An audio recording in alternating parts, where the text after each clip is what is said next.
On this week's episode of NASCAR Coast to Coast, Craig Lutz joins us on the show, the big winner at North Wilkesboro Speedway with the NASCAR Wheel and Modified Tour. We'll talk about his hot start to 2025, plus everything in the world of short track racing as Memorial Day is past and getting ready for the dog days of summer in NASCAR regional racing. NASCAR Coast to Coast on MRN starts right now.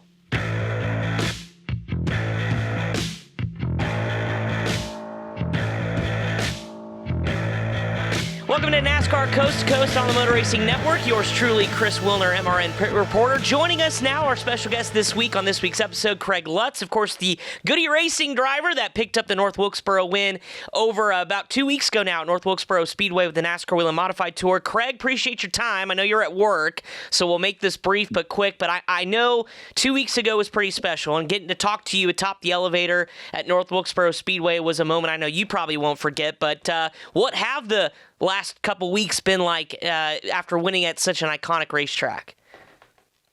It's definitely a relief. You know, anytime you could win, especially a marquee event like that early in the season, it takes a little bit of pressure off.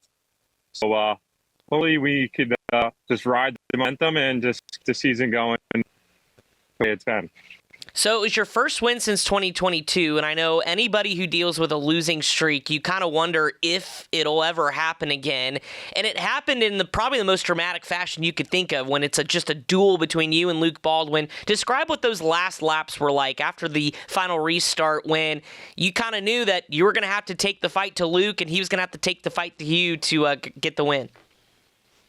Yeah, anytime you go on a drought like that in our cities, you know, it's so hard to win these races. You know, everything is to fall your way, and you know, ultimately you have to have a really good car. So luckily, you know, we started the day off rough, but the guys hit the adjustments on the pit stop, and I knew as soon as we fired off, you know, we had to contend. So you know, it was great to get track position. You know, ultimately those cautions fell our way to the point where, you know, it made my job a little bit easier. I happened to pass everybody on the racetrack. But, yeah, I mean, anytime you have three starts at the end, eventually the guy inside you is going to figure out what you're doing the restarts. So, you know, Luke did a great job of, you know, making me work for it. And ultimately, my car was a little better. So I was able to get my back behind and pull away a little bit that we needed.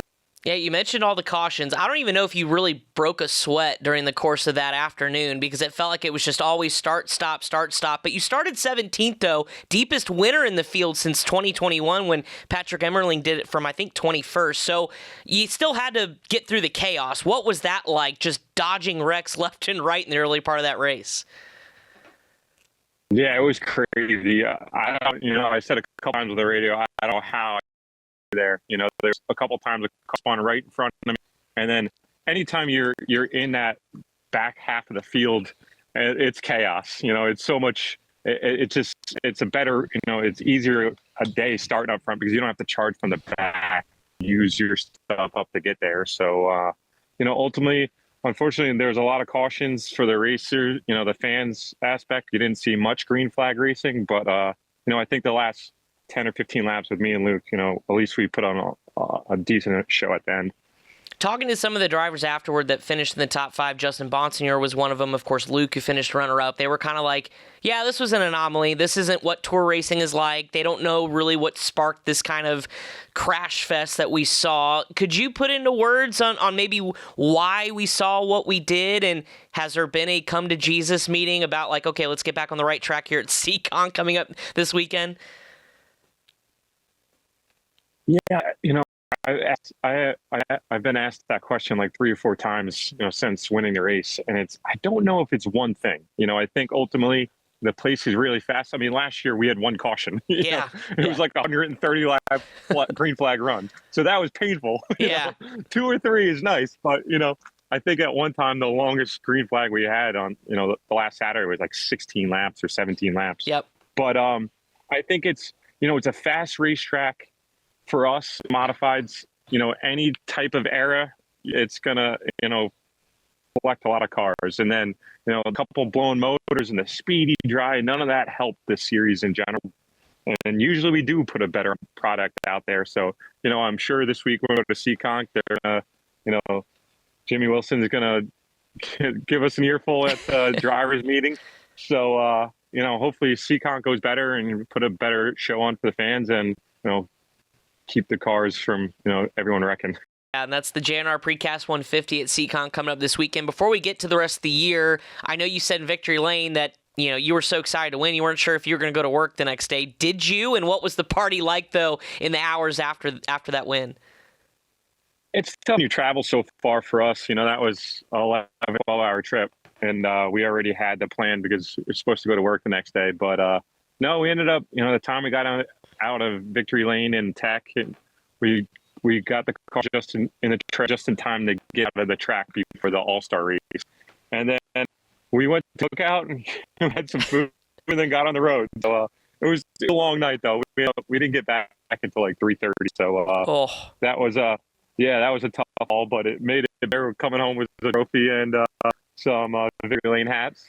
And then the rest of it, we actually ended up meeting for breakfast. So it's a little different circumstances, but either way, I did not go to work. Yeah, for sure. When I was going to say now, and you're at work right now, I'm sure your fellow coworkers think it's pretty cool that they get to hang out with a North Wilkesboro race winner and a 5-time modified winner as well.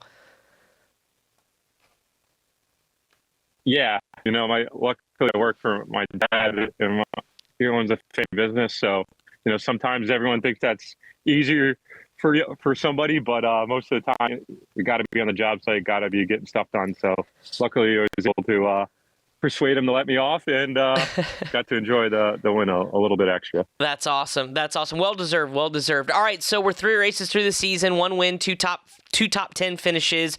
As we get ready for Seekonk, where do you kind of feel like you're at? Obviously leading the points, but it's nip and tuck there at the top, and it will be for most of the season. So how do you feel like that you and this team are gelling this part of the year? I think good. I think we've had a lot of speed. Thompson's, honestly, that was our worst finish in that. I feel like they're our best track. We tried to gamble, got greedy on some pit strategy, and hit us. So, ultimately, I feel like we were a top 5 car there. If I think that was, if we finished in the top 5 like we should have, we would have been a little bit bigger lead. But, it's so early in the season. It's cool to know that the points are there, but there's a lot more, it's too early to worry about that. But Seekonk is a place, last year we struggled real bad, just like we did it, honestly, in North Wilkesboro. Last year we went 2 laps down. So, we went back to the drawing board. My crew chief, Jico, I know he's been working on hard to try to put a car together to Ken. So that's one of the places it could go green flag the whole time. So it's going to be interesting to see how the race plays out. Yeah, what are the biggest challenges of Seekonk? I know I've never personally been there, but having watched the races, I'm like, man, that place looks like a handful. What do you fight with the race car? As the different, handling aspects when you've got a full fuel tank and then you don't, and obviously just the tires there. What's the biggest challenge for you at Seekonk? It's basically Seekonk's like a circle, really. There's not much straightaway, so your car needs to be pretty spot on because there's no room to gather it, or there's no straightaway to get away from the corner. So it's your car's got to be really good. Usually, guys from like the Pennsylvania area, like Matt Ashman, Austin, it's kind of like Mahoning. Yeah. So those guys usually run pretty good there. But ever since it's been repaved the corners, it's been a different feel compared to it used to be. A couple of years ago, last time I ran for Goody Racing there, I finished 3rd. So I know we could run and contend for there. It's just, the pieces fall your way and unlocking a car that's competitive right up to that. When you go into this weekend, now that you have a win on your belt, and obviously in the championship hunt, when you look at who you're racing with, obviously the Justin Bonsignors and Ron Silks when he's there at the racetrack, or even Austin Beers having a good run, where do you set your expectations now to ensure you're there for the championship? Are you still going to be as aggressive, or do you feel like things change when now that, okay, we're in the hunt for a championship? No, I think, not much changes on the aggression side. I think you need to be aggressive to contend for wins and to run with guys as good as they are. There's not much room to, cut anyone some slack or back off anything to a certain point. Obviously the big picture's in mind, and you look at your bad day has to be fifth. You look at Justin; he's had 2 bad races and finished third. So that's like how high the bar side. Someone as good as him. And there's a lot of competition when the 16 shows up. Ron Silks won. Austin Beers has had a really solid the last 2 years with the 64 group. So it's there's a lot of competition. It's nothing's easy, nothing's new. So when you do win a race like that, it just makes it more special. Before we let you go, obviously going to chase the Tour Championship, but what else is on maybe your calendar? Any bucket list items you want to get to, or is it pretty much eyes focused on the Tour Championship? Yeah, I mean, our main goal is the modified tour. So, if anything, Riverhead Raceway is right down the street from us. So maybe like a time trial or the big race there. But right now, sometimes when you spread yourself too thin, everything struggles. So right now we're just trying to put all our effort into one thing and see how that works out at the end. That's awesome. Well, we'll let you get back to work. I don't want you to get you in trouble, but Craig, congratulations on the win a couple of weeks ago. Looking forward to catching up with you later on this season, and best of luck as you chase a Tour Championship this year. Appreciate it. Thanks for having on. Absolutely. Craig Lutz, been a big winner of the Faith Fest Evangelistic Ministries 150 2 weeks ago as he chases a NASCAR Whelen Modified Tour Championship. Coming up, the calendar and news and notes here on NASCAR Coast to Coast. Stick around. 3, 2, 1, start your engine! The NASCAR channel is streaming now, exclusively on Tubi. Tell them we got it! Go deeper into NASCAR with 24/7 news, documentaries, and explore the vault of timeless NASCAR stories and unforgettable races. From crushing defeats to the thrill of victory. Go, baby! The NASCAR channel, always on, always free. Only on Tubi.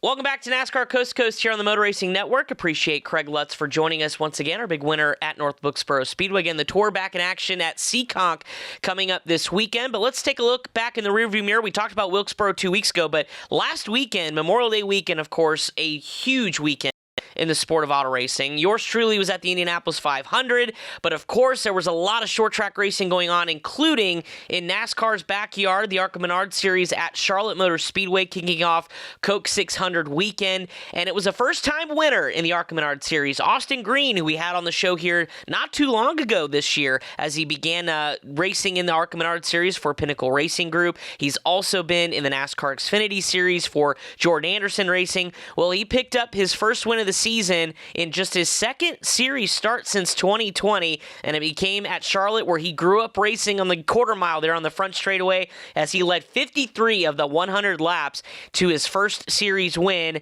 And how about this stat too? Son of David Green, don't forget about him, the 1994 Xfinity Series champ. Yeah, they're now just the 10th father-son duo to go to victory lane in ARCA Menard Series competition. Really special stuff for Austin.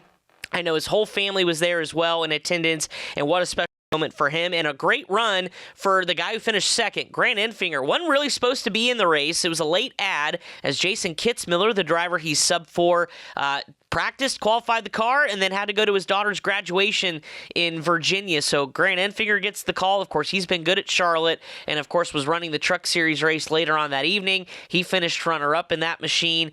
Really good run for him. And then our LeVar Scott, a driver who's chasing a championship, finished third, his 4th top 5 finish on the season. So consistent has been LeVar Scott, keeping him in the championship hunt. William Sawalich finished 4th, still looking for that intermediate win. And then Andy Jankowiak got his 5th place finish, 3 straight 6 or better for Andy J. So LeVar Scott, after all of that, leads the championship just by 10 points. Brendan Butterbean Queen sits second after a 14th place finish at Charlotte Motor Speedway. Really great event.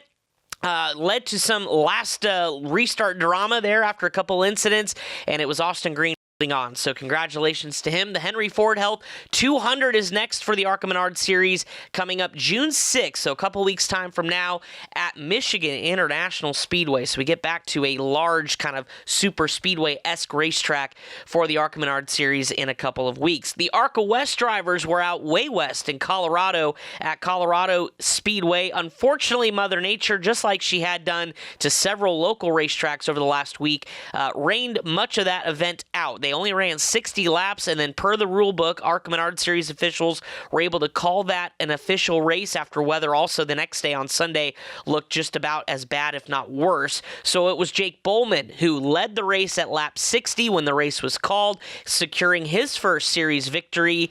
And again, only ran 60 laps, but that was enough for the win. And the biggest news out of that win, though, for Jake, it secured Bill McAnally his 100th ARCA West Series victory for that legendary program. It was their first win, too, since 2022, and Jake was able to give Bill that 100th victory in the ARCA West Series. Congratulations to the whole McAnally crew on their 100th series win, and Jake for the big win out there in Colorado. Kyle Keller and Trevor Huddleston, who started shotgun on the field, he finished third, securing another points lead just by 2 over Tanner Reif as they continue on to Kern Raceway, Kevin Harvick's Kern Raceway next month. So the ARCA West Series rolling on as well. Shout out to some other winners over the weekend. Former Craftsman Truck Series driver Colby Howard went back to the Super Late Model Series, and on Thursday last week picked up the big ASA Stars win at Hickory, beating none other than NASCAR's most popular driver and former Cup champ Chase Elliott. So really good run for Colby Howard to hold off Chase Elliott. Derek Kraus, another NASCAR flavor running late models nowadays, picked up his first ASA Stars win coming up 3 days later on Saturday at Newport Speedway, the first time that series went Newport. So a couple of first-time winners with some NASCAR flair over the weekend in super late model competition. Ryan Newman picked up his second Smart Modified Tour win in the series' closest finish ever. .014 was the difference between Ryan Newman and Luke Baldwin at Franklin County over the weekend. Congratulations to Rocket Man, his second tour win of the season in dramatic fashion. And then closer to my neck of the woods where I was over the weekend in Indy, some big-time short track events, but for the fenderless or open wheels, we like to call them. Tyler Rorick winning his first Silver Crown race in the coveted Hoosier 100 at IRP, and then the 77th Little 500 at Anderson. 33 pavement sprint cars around a quarter mile is something else, and it was Jake Traynor after a post-race DQ for Dakota Armstrong getting the win there. So some marquee events over the weekend, Memorial Day weekend that being. Veteran NASCAR ARCA and, regional director as well, Chris Wright also made the announcement over the weekend. He is headed to the Cars Tour West Series. So Chris Wright will be taking over race directing and operations with that program, making some headlines in NASCAR regional racing this week. Also making news, Steven Kopchik. Remember, he was penalized, actually suspended one race for the NASCAR Wheel Modified Tour after intentionally wrecking Tyler Ripkema in the North Wilkesboro event 2 weeks ago. He had since appealed that race, and now he is just given a fine, has to pay that fine before he's reinstated by NASCAR, but will not have a mandatory one-race suspension. And Burt Myers, by the way, we had him on the show last week. Remember that confusion about whether he won 100 modified races at Bowman Gray Stadium or 100 total wins? Well, remember it was 100 total wins because he has that one sportsman win, but he picked up that 100th modified win over the weekend at Bowman Gray Stadium. They had a double feature night. He picked up the first feature win, beating Brandon Ward, and so for Burt Myers, finally gets to that coveted number 100 in modified wins at Bowman Gray, one short of Tim Brown, who's the all-time leader.